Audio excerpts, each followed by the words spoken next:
हाय, hello, नमस्कार मंडळी. श्री स्वामी समर्थ. मंडळी, आता गाजराचा सीझन चालू आहे आणि गाजराचा हलवा होणार नाही असं कुठं होईल का?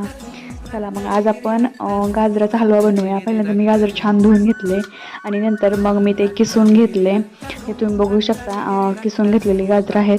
मी गाजराच्या हलव्यामध्ये साखर, दूध आणि थोडासा खवा ॲड करणार आहे. तुम्ही बघू शकता हे 3 इन्ग्रेडियंट आहेत. पहिल्यांदा मी कढई घेतली. कढईमध्ये तूप टाकलं. हे आमच्या घरचं तूप आहे बरं का, देशी तूप आहे. आणि ह्याच्यामध्ये मी किसलेले गाजरं टाकले पहिल्यांदा आणि मी ते छान 2-3 मिनटं हलवून घेतली लहान गॅस करून. आणि त्याच्यामध्ये नंतर मी दूध ॲड केलं. तुमच्या क्वांटिटीनुसार तुम्ही कितीही दूध त्याच्यामध्ये ॲड करू शकता, कमी जास्त करू शकता. आणि नंतर मग शुगर ॲड केली मी त्याच्यामध्ये, साखर टाकली त्याच्यामध्ये. नंतर साखर टाकल्यानंतर थोड्या वेळ मी गॅस स्लो करून ती थोडा वेळ शिजायला ठेवलं आणि त्याच्यानंतर मग मी त्याच्यामध्ये वेलदोडा पूड ॲड केली आणि त्याच्यानंतर मग मी खवा ॲड केला. खवा टाकला ना खूप छान टेस्ट येते बरं का गाजराच्या हलव्याला. तुम्ही एकदा अशा पद्धतीने करून बघा.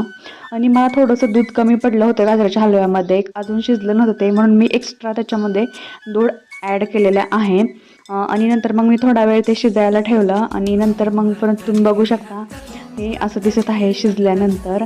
याच्यात खवा ॲड केलं ना खूप छान टेस्ट येते बरं का मंडळी. तुम्ही एकदा ॲड करून बघा खवा गाजराच्या हलव्यामध्ये. आणि हे तुम्ही बघू शकता किती छान दिसत आहे गाजराचा हलवा. सर्वांनी एकदा अशा पद्धतीने गाजराचा हलवा करून बघा आणि नक्की खूप छान टेस्ट लागते. नक्की कमेंट करून सांगा की गाजराचा हलवा कशी लागला टेस्टला. आणि हे तुम्ही बघू शकता फायनल लूक गाजर हलवा रेडी झालेला. आणि बघा किती छान दिसतं. ह्याच्यावर तुम्ही असंही खाऊ शकता किंवा ह्याच्यावर ड्रायफ्रूट टाकूनही खाऊ शकता. मंडळी, नवीन नवीन रेसिपीसाठी माझ्या चॅनलला सबस्क्राईब करा, लाईक करा. मंडळी, जर तुम्हाला गाजराच्या हलव्याचा डिटेल व्हिडिओ बघायचा असेल तर चॅनलला जाऊन तिथं बघू शकता आणि सबस्क्राईब करा चॅनलला माझ्या. श्री स्वामी समर्थ.